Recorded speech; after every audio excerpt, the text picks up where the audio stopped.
People are dying. Entire ecosystems are collapsing. We are in the beginning of a mass extinction, and all you can talk about is money and fairy tales of eternal economic growth. How dare you?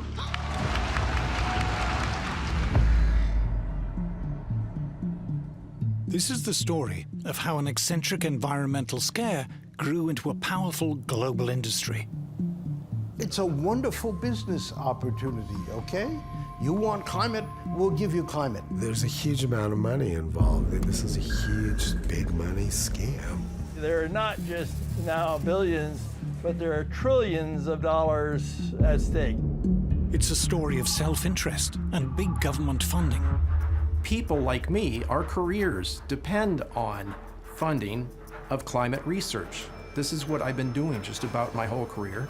This is what the other climate researchers are doing with their whole career. They don't want this to end. If CO2 isn't having the huge negative impacts that we claimed it was having originally, how are we going to stay in business? A lot of people's livelihoods depend on it. They're not going to give that up. This is a story of the corruption of science. There's no such thing as a climate emergency happening on this planet now. There's no evidence of one. The climate alarm is nonsense, you know, it's a hoax. I've never liked hoax. I think scam is a better word, but I'm willing to live with hoax. It's a story about the bullying and intimidation of anyone who dares to challenge the climate alarm. To speak up against or about climate change in any sort of skeptical way was essentially career suicide. Activists are even calling for any skepticism to be criminalized. It's the story of an assault on individual freedom. It's a wonderful way to increase government power. If there's an existential threat out there that's worldwide, well, you need a powerful worldwide government, you know, to cope with it. We see all these kind of authoritarian measures being adopted in the name of saving the planet. You've suddenly got the population under control all over the world.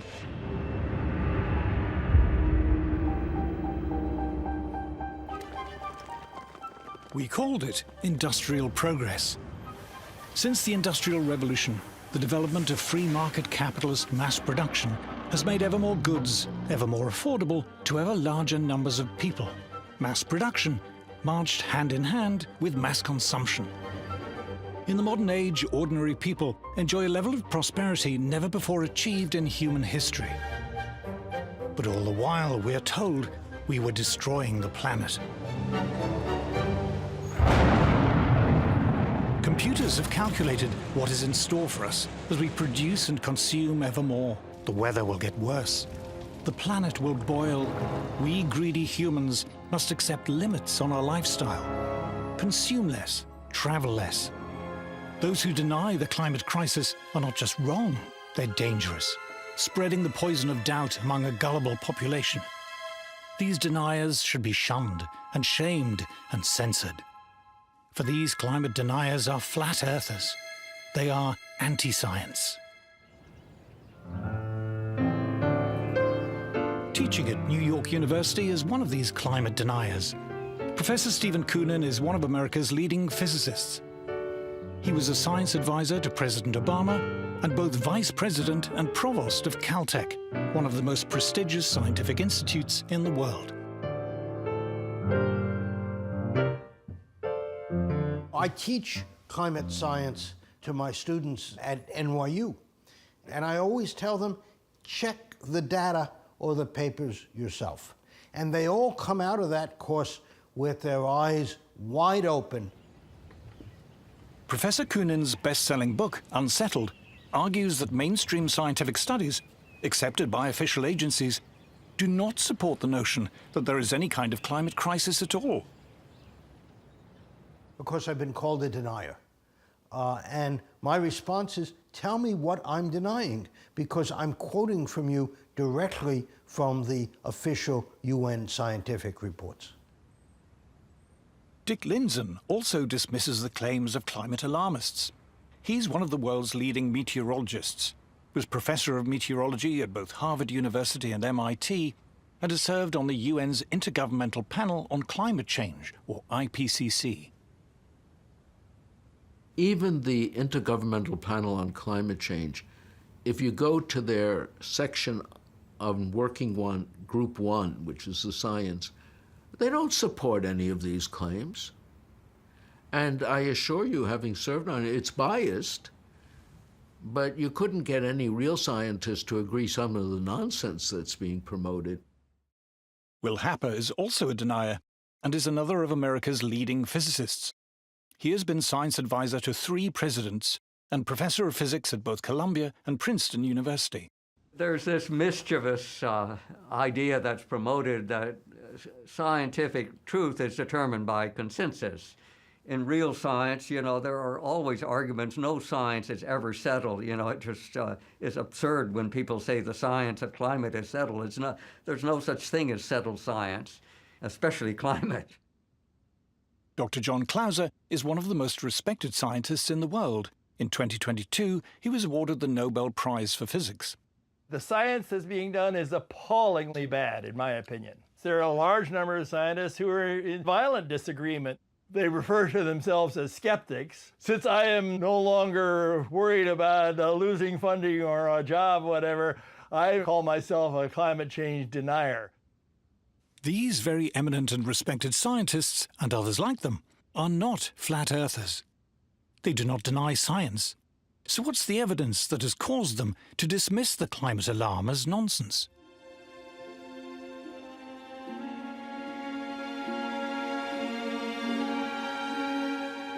We are told that current temperatures are unprecedented and dangerously high. It's possible to check if this is true because we have evidence of Earth's climate history dating back hundreds, thousands, even millions of years. The desert of Judea by the Dead Sea. Professor Nir Shavi from the Raqqa Institute of Physics has come here looking for clues. Thousands of years ago, this place was underwater, and etched into the rocks are lines which, if you know how to read them, tell the story of Earth's climate history. And here's the climate. We're at the lake bed of what used to be Lake Lisan. It's a lake that existed until the end of the last ice age. Back then, the lake level was maybe 100 meters above where we're located. When we want to reconstruct climates of the past, we have to look for evidence, for clues. And when the lake existed, it had deposits. And by looking at these layers here, we can actually reconstruct how the climate has changed. Warmer water means more life, the accumulation of more shells and bones from sea creatures, and other changes that are reflected in the ancient layers of the lake bed. The lines act as a kind of thermometer, and this is just one way geologists can reconstruct past climate. In other places, we can go to stalagmite caves and see the annual rings that you have in the stalagmites, or we can drill cores from the bottom of the ocean and then look at layers there, or many other places. But here, I think this is one of the nicest places because you can actually see how the climate has changed. So when we look back in time, what do we find?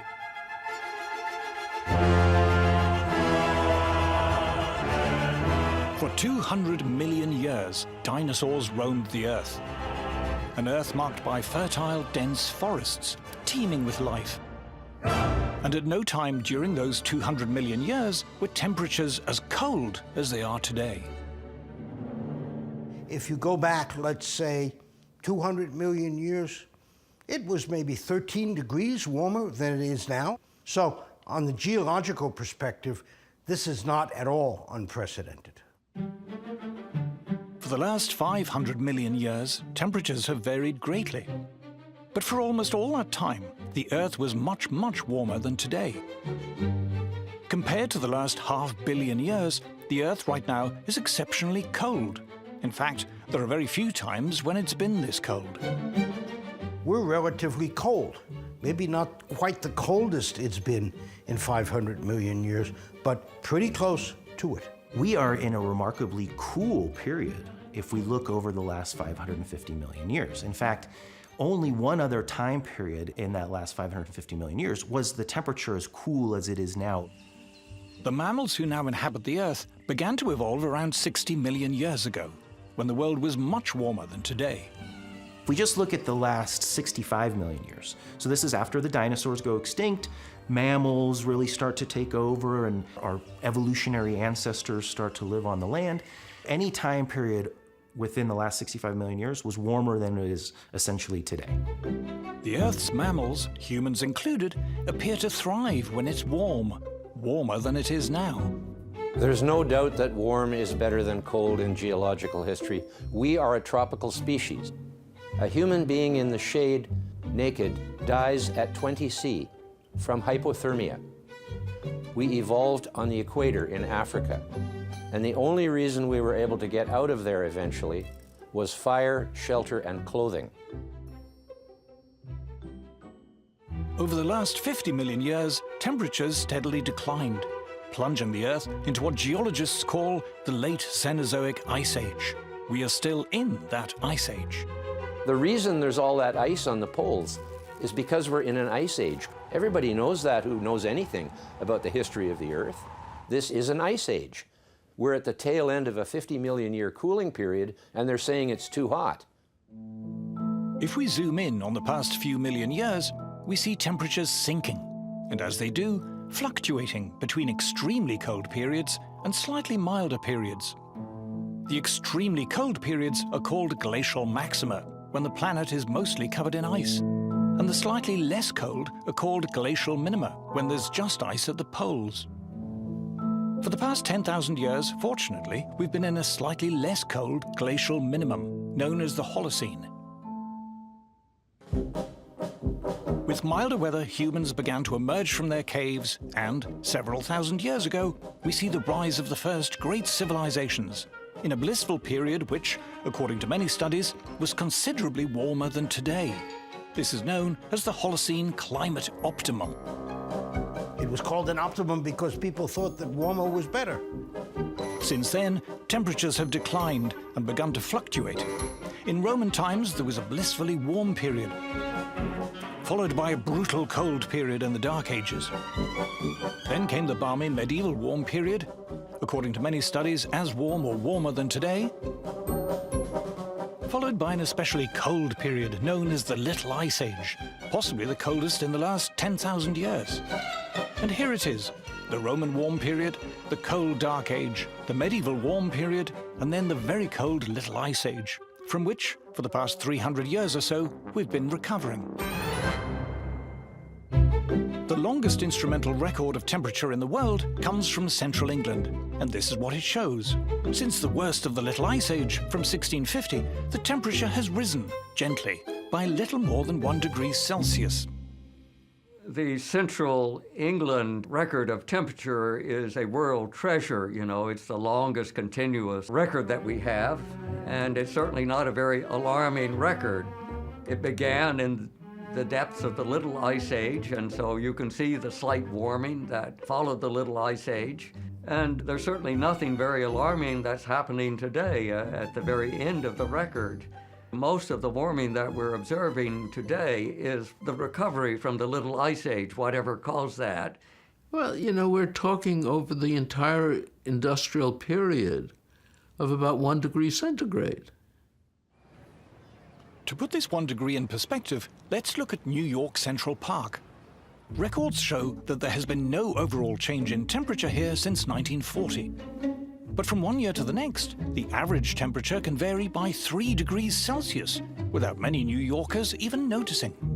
In fact, between the warmest year in the 1960s and the coolest in 2000, there's a difference of 5 degrees Celsius. The average temperature on this day in this year might be 5 degrees different from the average temperature a year ago or 2 years. You know, when I hear people pontificating about 1.5 degrees leading to the end of civilization, I think, what have they been smoking? You know, are you crazy? All right, so.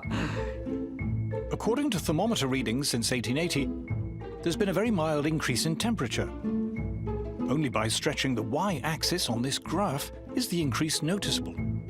This is the rising line used by official agencies as proof of global warming. But is it accurate? Professor Ross McKittrick is an expert in statistical analysis at Guelph University. He noticed something odd about modern thermometer records. Thermometers, even in the same region, give out very different readings, depending on where they're located. I was interested in the question of how do you explain the spatial pattern of warming? So some places warm a lot, some places don't warm much. And it turns out it's highly correlated with the spatial pattern of economic activity. Where there are more people and there is more human activity, there's more heat. This is known as the urban heat island effect. Urban heat island effect is essentially London, right? You pick London. With buildings, with a lot of activities, tends to be a few degrees. I mean, we're talking now Celsius, right? Even 4 or 5 degrees Celsius warmer than outskirts. This is a phenomenon of urbanization. These days, the obvious effect is actually concrete retaining heat. This can be illustrated with a satellite heat map of Paris. The center of Paris can be as much as 5 degrees Celsius warmer than the surrounding countryside. Paris, London, Beijing, Shanghai, you name it, New Delhi, all of them absolutely demonstrated the effects. So how has this affected the official temperature record? In the early part of the 20th century, it was normal to erect weather thermometers just outside towns, close enough to check every day, but away from the heat of urban life. But over the 20th century, those towns have expanded. Suburbs have spread. There are more roads, more cars. Thermometers which were once outside towns are now surrounded by shopping malls, offices, factories, and houses. These towns and all the locations where thermometers are located, on average, they've all grown in population, let's say since 1880. You've got buildings growing up around the thermometers, you've got parking lots, so you've got all of these non-climate influences which are affecting the temperatures, which raises questions about the quality of thermometer data for monitoring global warming. To correct for this corruption of the data, an obvious solution is to use only records from rural weather stations, which have been less affected by urban development. This has now been done by a team led by Dr. Willie Soon. We combine all the best rural stations, anything that we can correct for, we correct for, and we show if you just don't use this data set and use only rural, you get a very different kind of picture. According to rural temperature records, temperatures rose from the 1880s but peaked in the 1940s. Then there was a marked cooling until the 1970s. After that, temperatures recover, but are still today barely higher than they were in the 1940s. What we see is that basically you have a warming from the 50s or so to 1930s and 40s and started to warm and then cool in a substantial way to the 70s, about 76 or so. Instead of a long-term systematic warming trend, it has a variability, multi-decadal, like every 50, 60 years or so, kind of a variation. It's not just rural thermometers that show little warming. Merchant ships and other naval vessels have been measuring the temperature of the sea since the 19th century. In red, we see the land temperature record since the 1860s, which has been inflated by urban thermometers. But in blue is the ocean temperature record. From around 1900, the two begin to diverge. Ocean records show far less warming in the 20th century, and the pattern more closely resembles the rural temperature record. Sea is not supposed to be, quote-unquote, contaminated by urban heat island effect. Am I right? Yes? So when we compare the two records, within the range of uncertainty, this behavior actually fits. Scientists have also studied temperature change by looking at tree rings, which again shows very little warming.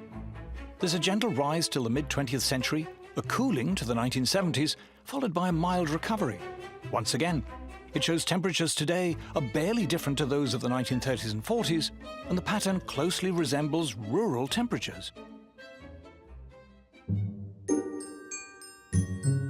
Satellites, too, seem to be telling a different story. Our ability to measure global temperature accurately took a leap forward when satellites began to orbit the Earth. One of the scientists who pioneered the use of satellites to measure temperature is Dr. Roy Spencer, who in the 1980s was senior scientist for climate at NASA's Marshall Space Flight Center. We were discussing over lunch, isn't there some way we can use satellites to monitor global temperatures? Because, as you know, the temperature network of thermometers is pretty skimpy around the world, so it's kind of hard to get a global temperature. Dr. Spencer's development of weather satellites was revolutionary. He and his colleague, Professor John Christie, have been awarded NASA's Medal for Exceptional Scientific Achievement. Our satellite data begins in January of 1979. That's when we have complete global coverage, and we have it right up to the present. There was one critical question about temperature that satellites were singularly well equipped to answer. Has there been a spurious warming that has crept into the global temperature record over land that's just a result of an increase in population? And that's something that we've been analyzing and working a lot on lately, and we're finding that, especially in urban areas, it's large. I mean, since 1880, most of the warming, it looks like, is due to the urban heat island effect. We're lucky to have a few independent scientists like John Christie and Roy Spencer with their satellite measurements of temperature. You know, before they started releasing this, ground-based temperature records were going wild. They were going up, you know, like crazy with no bounds. But now they have to contend with the fact that there's this independent and probably better way of measuring the whole globe's temperature, which is not alarming at all. Evidence from multiple sources now agree that the official global temperature record, as used by world governments and reported in the world's media, is showing far too much warming over the last 120 years, artificially inflated by urbanization. You look at the weather balloon record, the satellite record, the rural record, the ocean record doesn't warm nearly as much as land. All of these indications show that the big warming pulse in the record is the Northern Hemisphere land record. And that's also where most of this data contamination is happening. But of the mild warming that has taken place in the last 300 to 400 years, can any of it be attributed to human emissions of CO2?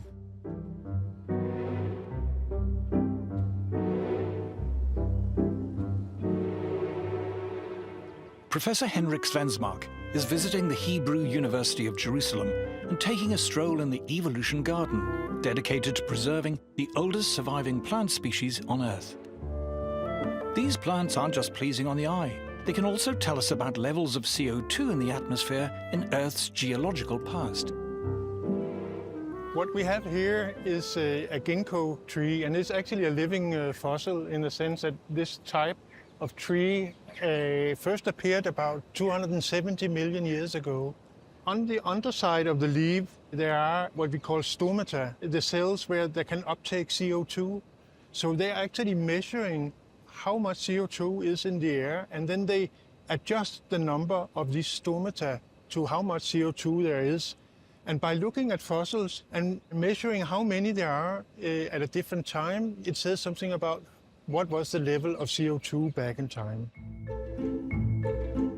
So when we look back in time, what do we find? Over almost all of the last 500 million years, the level of CO2 in the atmosphere has been far, far higher than it is now. Even with modern industry's contribution to CO2 levels, by geological standards, the level of atmospheric CO2 today is close to being as low as it has ever been.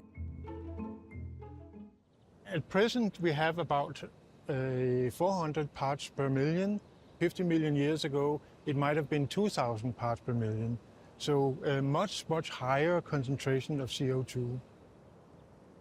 I think current estimates of global CO2 is 423 or so parts per million today. If we look through the Phanerozoic, the last 550 million years, we would see CO2 on the order of 7,000 parts per million. CO2 is plant food, and the result of much higher levels of atmospheric CO2 in the past was a much, much greener world.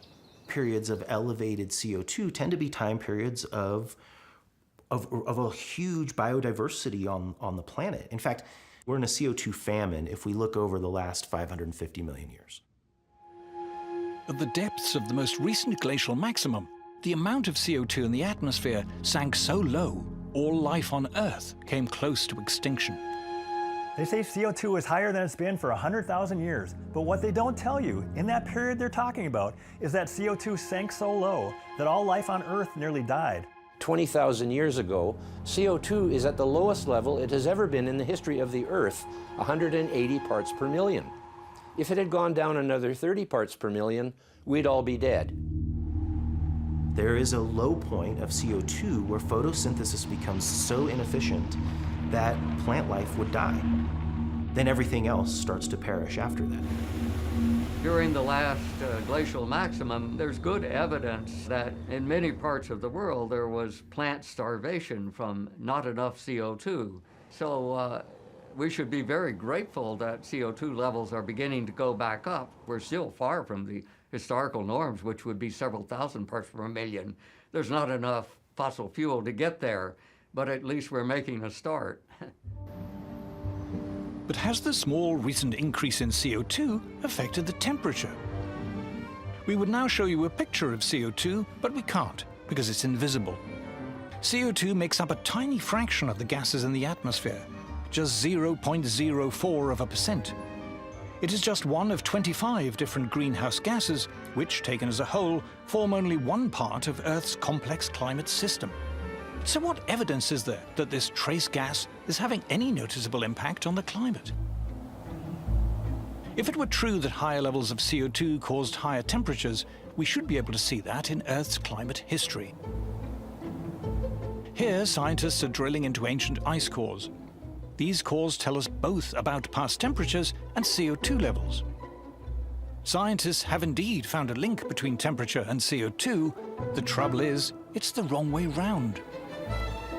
So it's true over the last few million years of the ice age that we're in now that CO2 and temperature are correlated, but if CO2 is the driver, it has to change first, and the temperature has to change second. In fact, when you start to look at the data very specifically, you see the exact reverse. Temperature starts to rise first, and then on the order of a century to a few centuries later, we start to see a rise in CO2. It's long been known that the temperature actually moves first. So temperature goes up, CO2 goes up after that. Temperature goes down, CO2 goes down.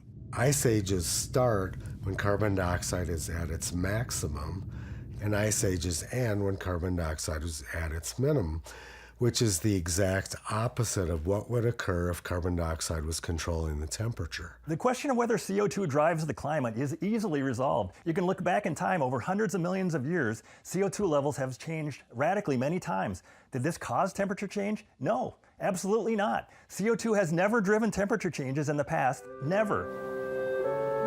Nor is it clear in recent times that CO2 is having any effect on temperature. Here we see industrial output of CO2 since 1750. From the mid-19th century to the mid-20th century, there was only a slight increase. It's not until the 1940s that industrial production of CO2 begins to take off. But this doesn't match the temperature record. According to rural thermometers, most of the warming in the past 200 years occurred before the 1940s, and have barely changed since then. One of the embarrassments that IPCC doesn't like to talk about was that the 1930s, when human influences were much smaller, were particularly warm. That's the puzzle, that the first early part where we have such a sharp warming from the 1900s to 1930s and 1940s, CO2 could never cause the temperature rise. But the 1930s and early 40s were so hot is puzzling. More puzzling still is what happened next. By the end of World War II, CO2 was really going up, and yet the temperature was going down. From 40 to 70, while the CO2 continued to rise, this thing started to cool. What happened? Journalists were writing about the coming ice age. It was on the cover of Time magazine. 1970s, the new ice age was the big story. And how about since the 1970s?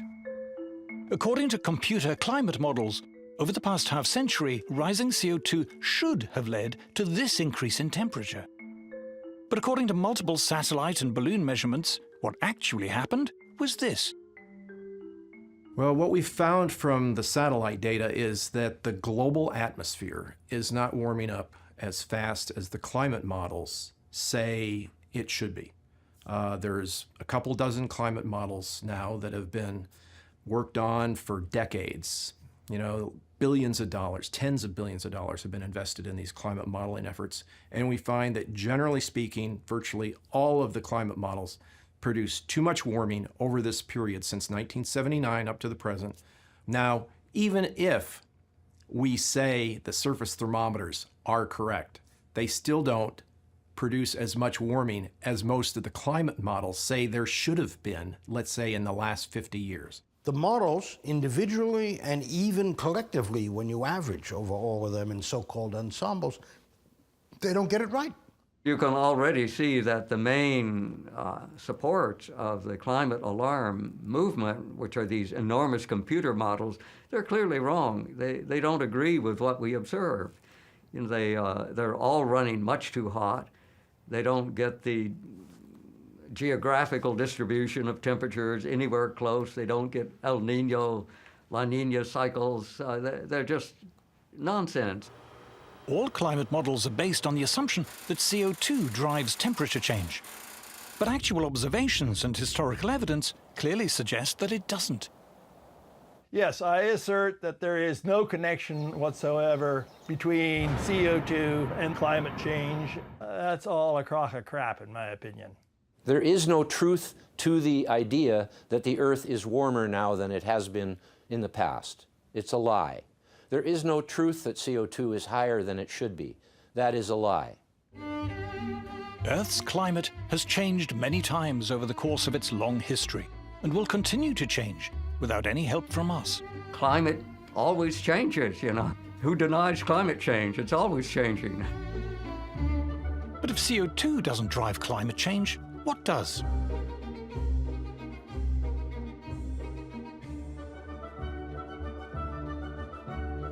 In Earth's atmosphere, there are powerful forces at work, and perhaps the most powerful of all are clouds. CO2 is quite unimportant in controlling the Earth's climate. What is important is clouds. Clouds don't absorb any energy at all. They simply reflect all of the sunlight back out into space. Big, bright, white clouds. If you look at the Earth, you see lots and lots of them, and they vary dramatically from one day to the next.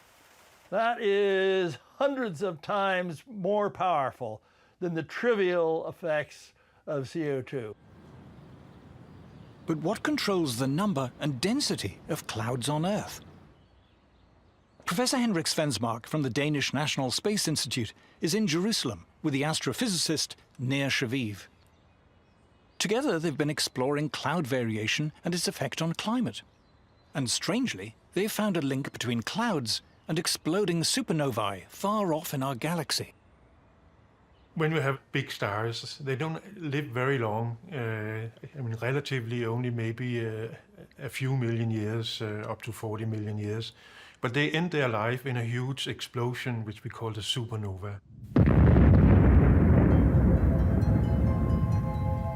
An exploding supernova sends out vast quantities of debris, tiny charged subatomic particles known as cosmic rays, traveling almost at the speed of light. And as they hit Earth, they develop into seeds which attract water vapor and form clouds. Professor Shaviv noticed that the amount of cloud cover on Earth is related to our journey round the Milky Way. As our solar system orbits the galaxy over millions of years, it passes through the galaxy's spiral arms, dense clusters of stars. As it does, we are exposed to more or less cloud-forming cosmic rays, and this corresponds to historic temperature changes on Earth. The really mind-boggling thing is that using geology, you can reconstruct the climate on Earth over the past billion years, and you can reconstruct our galactic journey, and both tell the same story. But what about temperature change on shorter timescales?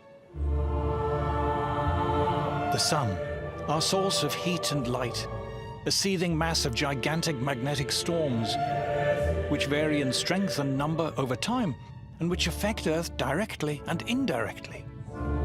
When it is very active, the sun sends giant gusts of solar wind through the solar system. The solar wind warms us indirectly by acting as a barrier, limiting the number of cloud-forming cosmic rays reaching Earth.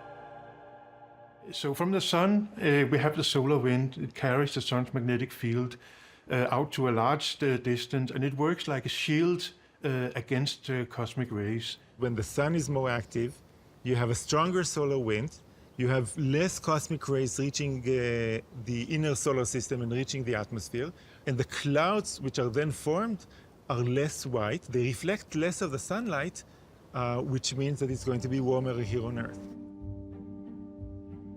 Here is a proxy reconstruction of ocean temperatures over thousands of years. And here is one of solar activity over the same period. What is causing the ocean temperature to change is clearly variations in solar activity.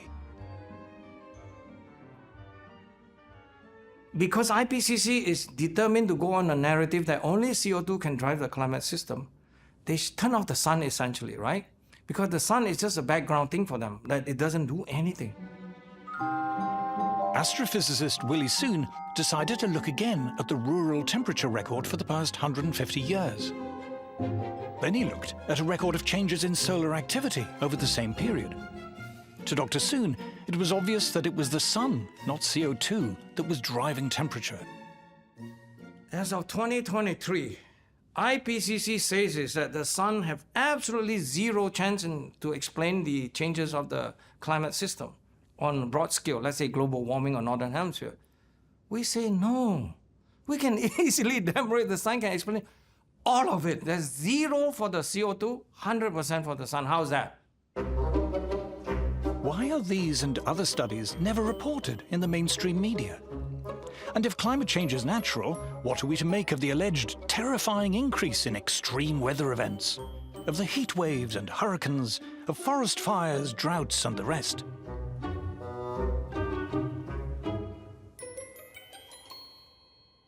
My first instinct as a scientist, and what I teach my students, is, well, let's look at the data.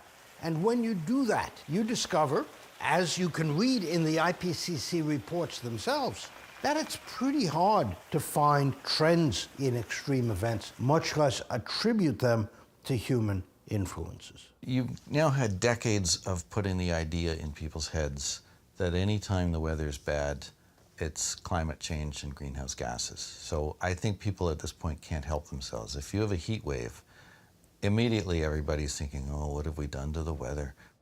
If somebody says in the news this is the warmest day since 1980 or something, well, you can look up the temperature records and see for yourself whether it was in fact warmer in the 1930s, as it often is. US temperature records are the best in the world. And here is the official US government record of heat waves in the US over the past century. It shows very clearly that the 1930s were far more prone to heat waves than we are today. Not only were there more heat waves in the 1930s, the heat waves then were much hotter than those of today. Likewise, official figures show that the number of hot days in the US has markedly declined. The United States was much hotter in the 1930s. North Dakota reached 121 degrees. South Dakota was 120 degrees. Wisconsin was 114 degrees.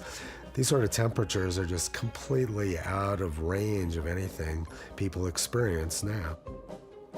A common mistake is to suppose that higher average temperature will mean more hot weather. But this isn't true. Here again is the Central England temperature record, the longest instrumental temperature record in the world. Summer temperatures over the past 300 to 400 years, since the end of the Little Ice Age, have barely changed at all. It is winter temperatures that have been slightly rising. The Earth's climate has not been getting hotter, it's been getting milder. That's certainly being observed all over the world. If you look at temperature records, high temperatures are almost unchanged. But cold temperatures at night or during the winter are going up a little bit. Not very much, but you can measure it. When the average goes up, it's really more due to the coldest temperatures getting warmer. So the temperatures getting milder rather than getting hotter. What about the increasing number of wildfires we're often told about? If you look at the actual number of forest fires from satellite observations, the actual number is going down. Here is an estimate of global wildfires since 1900. It shows a clear decline. And here is a record of areas affected by wildfires in the US. It shows that wildfires were far, far worse in the 1930s.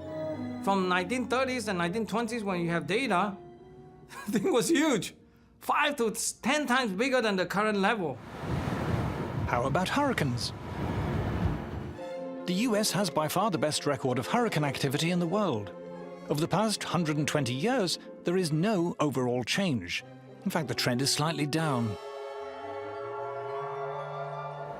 When you look at the data for hurricanes, technically tropical cyclones, you see that there is no long-term trend. How about the rest of the world? Here is a chart of global hurricane activity over the past 40 years. Hurricanes have been around forever. You know, we've got good proxy records of hurricanes, and there's been no change in their frequency. Even the IPCC admits that. How about melting ice caps and drought? Here's a satellite record of temperature in Antarctica since the late 1970s. It shows no increase whatsoever. And here is a record of global drought since 1950. There is no observable increase at all. Polar bears are meant to be going extinct, but studies suggest their numbers are growing. The Great Barrier Reef, too, has recently reached record levels. There's no such thing as a climate emergency happening on this planet now. There's no evidence of one. Yeah, the extreme weather event story is just absurd. There's no basis to it at all. It's just based on propaganda. The actual data shows the opposite. I've shown you the official data, the official science. Tell me what I'm denying. The climate alarm is nonsense. You know, it's a hoax. I've never liked hoax. I think scam is a better word, but I'm willing to live with hoax. But why are we told, again and again, that man-made climate chaos is an undisputed scientific fact, beyond question, beyond doubt? To answer this, we must examine the so-called consensus on climate change. Thank you very much. Until the 1980s, global warming was little more than an eccentric scare story put about by radical environmentalists. But then the cause was picked up by an ambitious young senator, Al Gore, who would soon become vice president.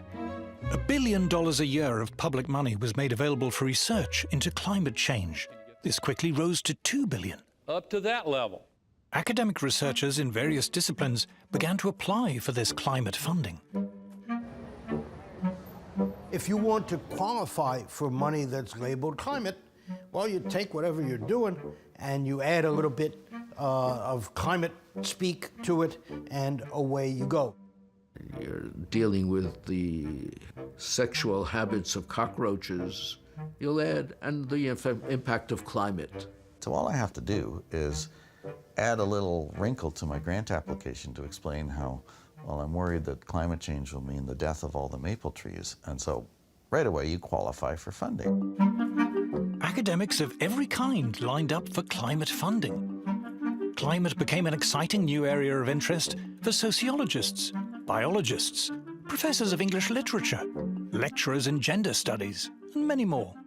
And it also served to create a community. I mean, you know, you've become a climate scientist now, even though you know nothing about the physics of climate. Thousands of papers were published on climate change and prostitution, climate change and beer, climate change and the Black Death, climate change and disability, climate change and video games, and everything else imaginable. There's an almost comical list of studies out there. Just do a Google search on climate change and everything comes up. Few of these papers ever questioned whether climate change was actually true. After you've done the research and you write the paper up, sometimes you'll find there's no effect at all from climate, but you still have to say in your papers, oh yes, climate change is real, and we just need to study this some more. Since so few of these so-called climate studies challenged the idea of climate change, it was declared that there was a scientific consensus. climate change must be true. Climate also became a new focus for government-funded research bodies. Scientific research in the United States tends to be dominantly funded by government grants. And so whatever government grants are offered sort of determine much of the science being done. It was during the Cold War that many government research bodies were set up. But the end of the Cold War and pressure on government spending has left many of them struggling to justify their continued funding. The United States Congress only funds problems, okay? Research into problems, whether it's money that goes to NASA or NOAA or National Science Foundation or Department of Energy or any other alphabet soup, organization. It's always been a problem to support your research or your existence, or raison d'etre. And so climate was a godsend. If Congress is willing to pay you to find evidence of global warming, by golly, as a scientist, we're going to go find evidence of it, because that's what we're being paid to do. And guess what? If you don't find evidence or say the evidence suggests it's not a problem, your funding ends. This totally corrupts the way we look at the science. Who was the famous gangster asked, "Why do you rob banks?" And he said, "Well, because that's where the money is." The climate alarm brought funds, and the bigger the supposed threat, the more funds seemed to flow. The publicly funded science establishment now had a direct financial interest in playing up the alarm. So there's a huge incentive to over-exaggerate or to speak in hyperbole, even if the data doesn't support exactly what you're saying, because that's what brings the funds. I was in that boat. I was someone that was defending climate change as a grad student quite a bit, because the truth is I didn't give it too much thought, but I thought, well, it's getting a ton of attention. It brings a ton of money into the earth sciences. Even if I don't buy all the hyperbole, what's the problem? By the late 1990s, what had started as an environmental scare story was gaining momentum.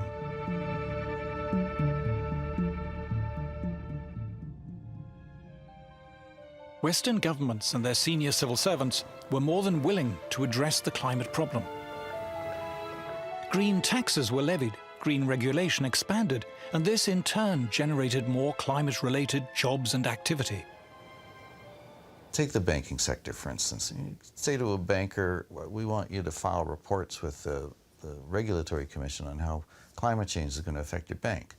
Well, a banker doesn't know anything about this subject, so then they have to commission studies from academics. And of course, the academics are happy to come and tell them, well, it's going to be terrible for your bank. It's going to cause all kinds of problems, and you need to give us money to research this. Green subsidies and regulation meant there was now money to be made in climate. Renewables firms sprouted.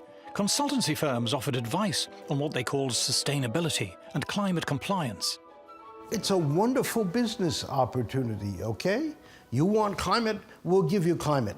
The renewables industry alone now turns over $1 trillion a year, and that's expected to double in the next few years. What used to be a cottage industry is now blossomed to become a major part of the world economy. The growth of this climate industry has seen an explosion of highly paid green jobs. Chief sustainability officers, carbon offset advisors, ESG consultants, climate compliance lawyers, and countless others. Students started to come into our departments as earth science departments with a focus on climate. That never happened before. But they started to look at their career prospects, and they were smart, and they were looking at who's hiring. And the fact of the matter is that everything in the hiring pool had climate somewhere attached to the name. I started a few years ago seeing programs like a master's degree in climate finance. And I just went, what on earth is climate? I understand what a master's degree in finance is. Well, now you need a university that's going to teach this program. You need professors of climate finance. Every single school or university or business will have a climate officer or climate officers and a climate program. And you look at any of these institutions or businesses, you will find they all are signed up to it, and anyone who hasn't signed up will come under pressure. At the last gathering of the publicly funded UN's IPCC, 70,000 delegates flew in from around the world. Government bureaucrats, green NGOs, carbon sequestration consultants, environmental journalists, heads of renewables companies. But this is just the tip of the iceberg. Many hundreds of thousands of jobs worldwide now depend on the climate crisis. You start building this enormous population whose job is to manage the crisis, and also explicitly to make sure that people are alarmed about the crisis, because this whole industry depends on the existence of the crisis. But therein lies the one great threat to this multi-trillion-dollar industry. All the jobs, all of the funding are totally dependent on there being a climate crisis. If CO2 isn't having the huge negative impacts that we claimed it was having originally, how are we going to stay in business? How do we justify our existence if climate change isn't this existential threat that we claimed it was over the last 4 decades or so? People like me, our careers depend on funding of climate research. This is what I've been doing just about my whole career. This is what the other climate researchers are doing with their whole career. They don't want this to end. If NASA said global warming's not a problem, where does their funding disappears, right? So they can't say that.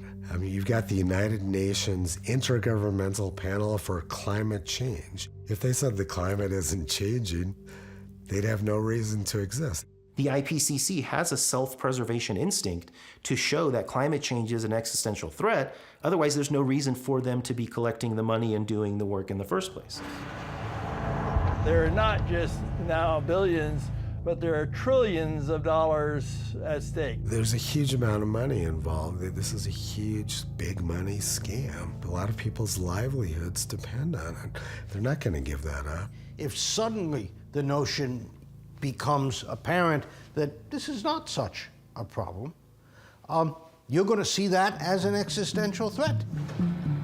Scientists who studied the natural causes of climate change began to be viewed with suspicion, as 2 Harvard astrophysicists discovered.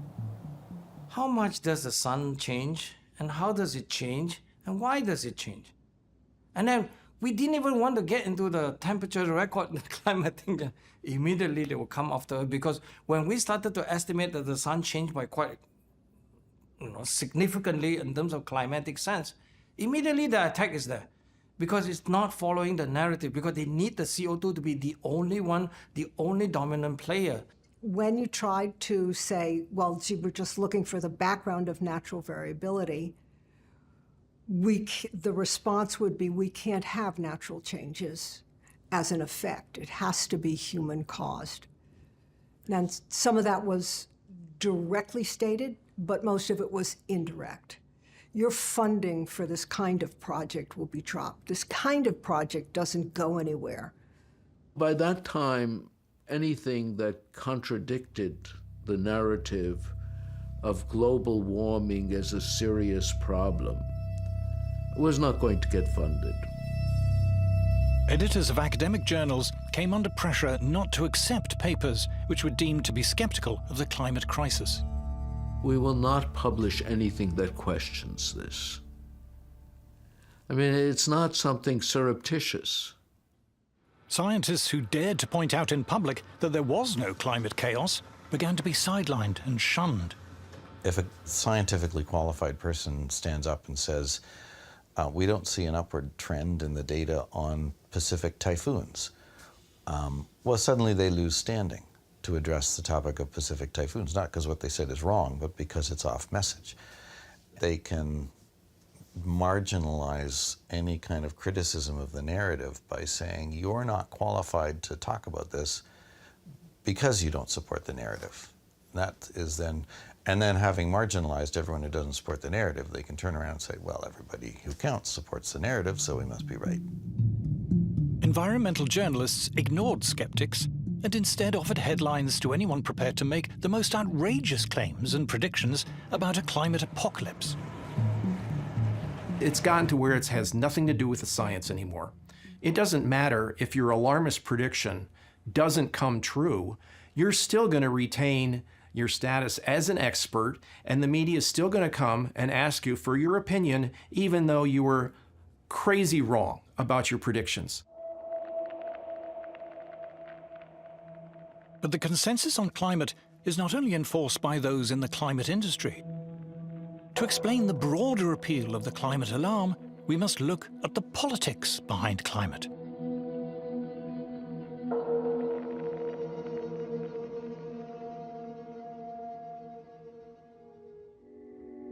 From the start, the climate scare was political. It came from the environmental movement, the sworn enemy of free market industrial capitalism. Finally, we've got them. We can claim that it is the free markets who are destroying the planet, and we need big government to save us. The climate problem, it is said, stems from the irresponsible actions of greedy, feckless individuals who have too many babies and drive too much and consume too many products, and of the capitalist corporations who pander to their whims. The solution is for government to have greater power to regulate private companies, but also to guide and reshape the lives and habits of individuals. Policy agenda has sprawled into micromanaging everybody's lives on the most minute detail. What kind of stove you can use, what kind of heater you can have, how much you can set the thermostat out, where you can drive, what kind of car you can't. According to the planners, we're not going to have internal combustion engines an hour from now. All of these things require the government to get involved, right? Because the government has to sort of force changes upon the public. If it was up to the public, we wouldn't be buying electric vehicles because, you know, they're impractical. Support for the climate alarm is now virtually synonymous with disdain for free market capitalism and a yearning for bigger government. It's liberals versus conservatives in the United States. And generally speaking, liberals are worried that we're destroying the planet. And they're also, of course, for big government. And then conservatives are at the other end of the spectrum, where a lot of them don't believe that we're destroying the planet, and they don't want government involved in their personal lives. Paying lip service to the climate alarm has become almost universal among those who depend on government for their livelihoods. This includes those in the publicly funded education, arts and science establishments. Tony Heller recalls his time at Los Alamos Labs. The entire county of Los Alamos was kept going by government money. That we had the highest incomes in the state. So naturally, people who lived in Los Alamos supported big government because that was where their livelihood came from. That was where their good schools came from. You know, everything good in Los Alamos came from the government. So of course they were all believers in big government. Among the largely publicly funded Western intelligentsia, support for more government spending and regulation is almost a defining moral badge. In these circles, to question the climate alarm is socially unacceptable. To be a climate skeptic is taboo. Somebody that goes against it, it really does get met with a lot of anger and vitriol, and you know, you're called a denier, a science denier, and a heretic. Your colleagues won't engage with you anymore. You don't get invited to conferences. Your students may desert you. This is all really terrible. Professors Henrik Svensmark and Nir Shaviv describe what happened when they published their results on the climatic effects of solar activity. It was like all hell had broken loose because of this work. I had no idea that things would escalate as they did, and it completely changed my life. Once we said that, people didn't like hearing it, and we became a persona non grata. I mean, I have so many instances of people doing really nasty things. When I applied for a job, a group of scientists write to the university, say they shouldn't hire me. And that's a typical story, unfortunately. If you don't agree with a standard polemic, you become an outcast, you're shunned. as if you have leprosy. For Professor Sally Baliunas, the personal attacks became too much. I retired early. And my family said I should have retired even sooner, years sooner. So they noticed the toll. It took a toll on them and me. Dr. Matthew Wailicki was an assistant professor of geology at the University of Alabama when he decided to speak out about the climate scare. As a result of the backlash, he has decided to leave teaching. To speak up about climate change in any sort of skeptical way was essentially career suicide, absolutely. There was no possible way that I would publish in quite a few of the mainstream journals that I was required to publish in. I essentially isolated myself from many of the funding institutions. This is one of the reasons you can build a consensus in a community, is because anybody who is skeptical of that consensus essentially gets kicked out of the community. Speaking out in scientific ways that go contrary to the consensus, I would say is a career killer for people at the early stage of their careers. If I were 30 years old in a university trying to make a career, I would certainly keep my mouth shut. And in fact, I went to some effort to keep my mouth shut when I was younger. I knew climate was nonsense then, but I was a little bit careful. If a young person is questioning this, they can't put that in a proposal. The proposal will be denied, and they can't effectively publish because the gatekeeper will keep them out. And so it would end their career. You have to go along with the global warming story. If you don't, you're going to get cut off, you're going to lose funding, you're going to get your career ruined, you're going to be trashed by the community, you'll be despised by your coworkers. The so-called consensus on climate has itself become a weapon, a form of bullying, intimidation, and censorship used against those who refuse to conform. It's a tool that people use to bludgeon their opponents and the skeptics and to attack their character. According to its critics, far from being scientific, the militant, intolerant climate consensus represents a devastating assault on free scientific inquiry. I see my job as a scientist as just laying out the facts and letting people decide what they want to do. When you can't talk about the facts, things become corrupt. If you shut the door on ideas, if you say you're not allowed to test it, you're not allowed to have that idea, you've left the realm of science. I don't think climate researchers will ever back down from their claim that increasing CO2 is the control knob on today's climate system. I don't think they will ever back down from that, no matter what the evidence is. It's clear it's now a cult completely divorced from science. But the apparently unstoppable climate scare does not just represent an attack on science. It is starting to shape for us a new kind of society.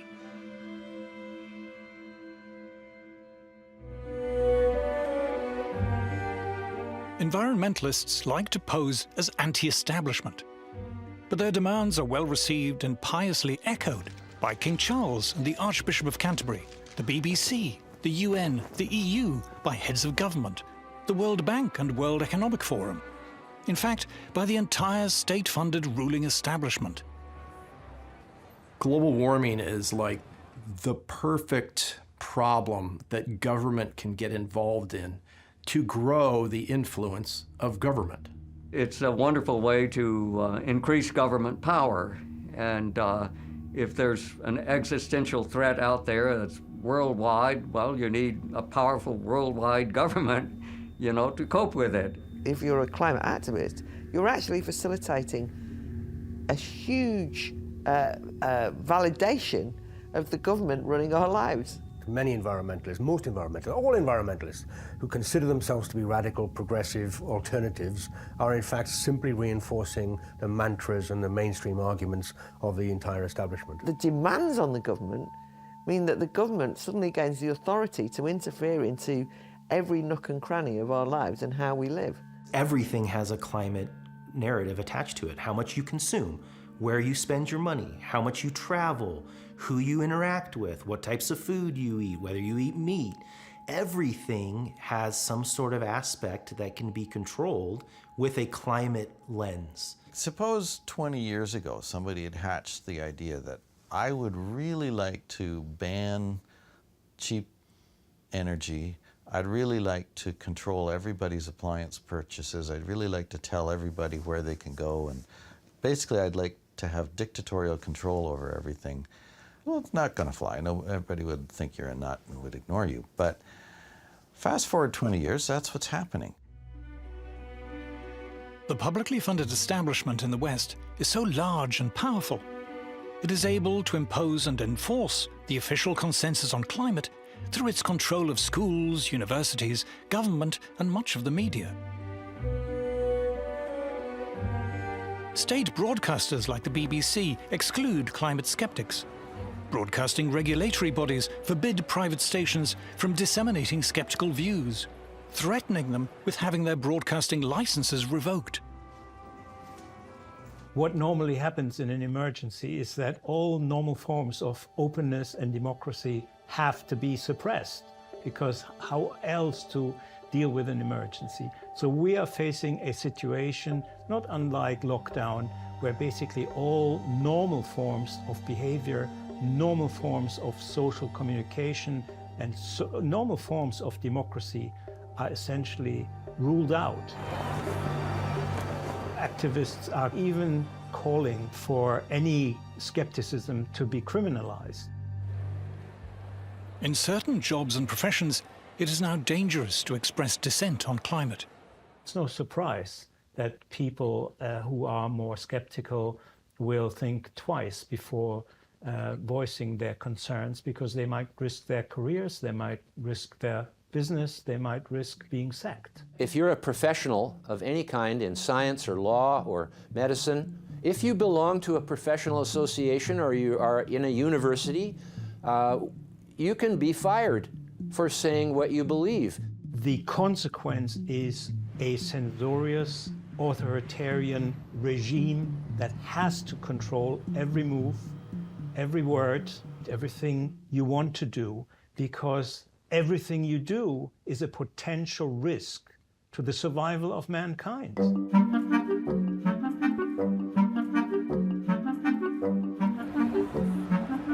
Climate protesters condemn capitalism, but at their anti-capitalist rallies, it's hard to spot anyone who looks like a worker, like a docker or crane driver or steel worker or a beautician or a trucker. The workers, it appears, are totally absent from these rallies, and for very good reason. Today's climate alarmists complain not that capitalism isn't producing enough, but that it's producing too much. The modern capitalist system has led to prosperity. More and more people have more and more things. The modern anti-capitalism of the present time is a critique of capitalism that it gives us too much. They think that the problem with capitalism now is actually that it's giving out too many rewards en masse to ordinary workers. And what they want instead, and this is often very explicit actually, is a much more austere, simple kind of lifestyle in which the mass consumption, the consumption choices of the great bulk of the population are controlled or even prohibited. You have to consume less, you have to holiday less, you have to drive less, you have to eat less, and so on.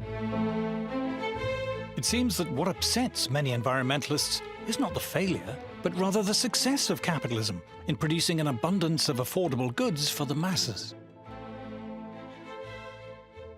Ordinary working people, for once, we've arrived at a point in history, in the Western world at least, where mass manufacture has allowed them cheap clothes, cheap food, cheap furniture. Therefore, you get a clash when affluent environmentalists express their disdain for mass consumption. People going on those big, huge cruise ships. It's like thousands of them. It's like, what are they doing? Oh my God, there's all those cruise ships, like ruining Venice, you know, ruining all our beautiful... We own them, don't we? They're not... What are they going there for? What you have here is a classic example of class hypocrisy and self-interest masquerading as public-spirited concern. You could take these kind of green socialists much more seriously if they lived off-grid, they cut their own consumption down to the minimum, they never flew. Instead, you get constant talk about how human consumption is destroying the planet, but the people making all this talk show absolutely no signs of reducing their own. What environmentalists call degrowth is being achieved by the trashing of our conventional energy and transport systems, and the forced introduction of expensive and unreliable alternatives. Already this is having the desired effect on industrial manufacturing, which is straining under the burden of punitive green taxes and regulation and higher energy prices. The people behind the climate alarm couldn't give a damn about manufacturing. They have nothing to do with it. They don't know people who work in manufacturing, whose jobs and lives depend on it. They're not excited by industry or industrial progress. They explicitly want to shut it down.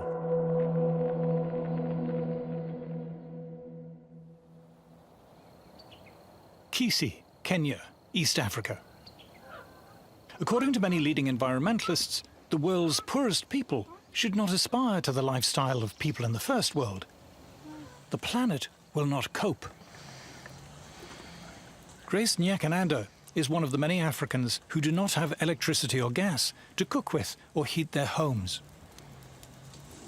The resulting indoor smoke from burning wood and dry dung is the deadliest form of pollution in the world. For millions, the cause of lung disease, blindness, and early death. It's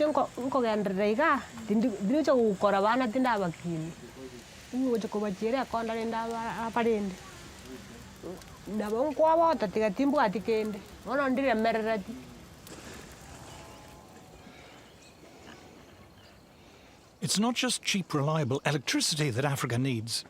Agricultural productivity here is incredibly low. Increasing it takes fossil fuels to make fertilizer and drive tractors and other farm machinery.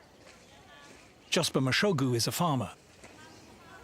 Each and every African wants to develop, and improving agriculture is one of the easiest ways to do that. Agriculture is tightly tied to fossil fuels that the Western nations are saying we should not have access to. Around a third of the food produced in Africa rots before it ever reaches the mouths of consumers. To prevent this terrible waste, Africa needs plastic packaging, refrigerated lorries, and good roads. All are opposed by Western environmentalists. All come with industrial development. All rely on affordable fossil fuel energy. Diarrhea from drinking dirty water still kills hundreds of thousands of African children. But clean water requires large industrial water purification plants and a modern water supply network. And this will come only with cheap energy. I think it's pretty obvious that the West has got what it has because of fossil fuels. When people say Africa doesn't need fossil fuels, I wonder. I don't think they want what's best for us. They don't want us to develop, and that means we continue being starving. We continue being poor. Most people don't know what climate change is. They don't care. They want food on their table. They want to beat poverty. They want to beat hunger. They need money to better their lives. They want to flourish. That's just it. When they use the word sustainable development, they're talking about no development. Exactly. I mean, the point is that, you know, to develop sustainably means not to use too much energy, not to use too much carbon, you know, net zero, the idea that you mustn't use too many resources, the fact you mustn't produce enough consumer goods because consumption is bad. So ultimately, you know, the idea of development is out the window. The Greens think the Africans should never use their resources the way the Europeans or the Americans or the Canadians or the Australians have used theirs.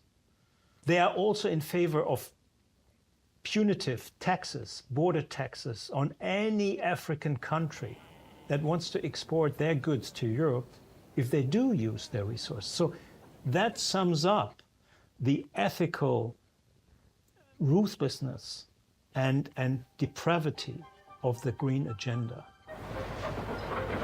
But climate alarmists have a problem. Many countries in Africa and across Asia are simply ignoring the environmentalist demands of Western governments and international agencies. Communist China is estimated to be building an average of 2 new coal power plants a week. China now uses more coal than the rest of the world combined. Which is one of the reasons why this whole climate agenda is falling apart, because the rest of the world is not cutting emissions, is not moving to renewables. In the West, too, for many people, climate alarmism is wearing thin. Ordinary people are not stupid. They have seen one ridiculous claim after another fail over and over.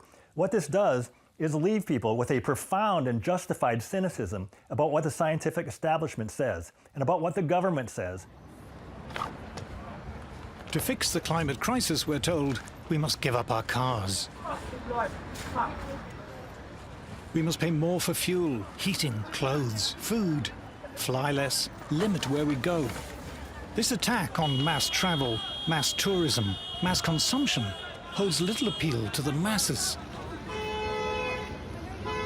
People have started to realise it's going to cost them a lot of money to simply live the lives that they weren't leading, that they want to lead. And as soon as that started to happen, I could see people in the United Kingdom who had previously been indifferent to environmentalism suddenly think, how dare they do that, right? How dare they try and take away what we consider to be not luxuries, but necessities. The whole policy of sustainability is about restraint. It's about restriction, it's about doing less. And that, obviously, for most people is anathema to their everyday needs. The fact that there is actually an ideological movement of people who think that cheap mass production of whether it's houses or anything else is a problem. I mean, for God's sake, no wonder people become disdainful of the kind of middle-class outlook of environmentalism. But that is literally what people say. How can we stop people buying cheap things in shops? When climate protesters climbed onto an underground train in London's East End, they were not cheered on by working commuters. They were hurled abuse, pelted, angrily dragged off the train, and received rough treatment on the platform.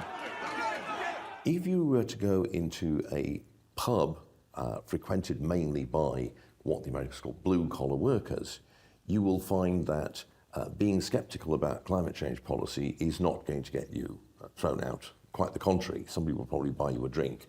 They can tell that behind all the talk about climate emergency, climate crisis, what there actually is an animus and a hostility towards them, their lifestyle, their beliefs, and a desire to change it by force if necessary.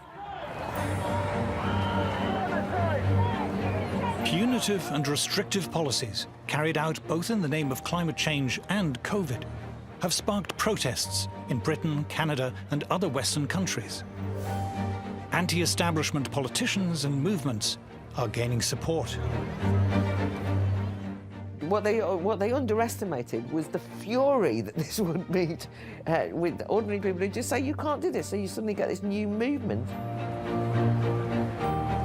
Many working people are not merely sceptical, but positively angry about the climate alarm and all that flows from it. There is a suspicion, or perhaps realization, that climate change is an invented scare, driven by self-interest and snobbery, cynically promoted by a parasitic, publicly funded establishment hungry for ever more money and power. An assault on the freedom and prosperity of the rest of us.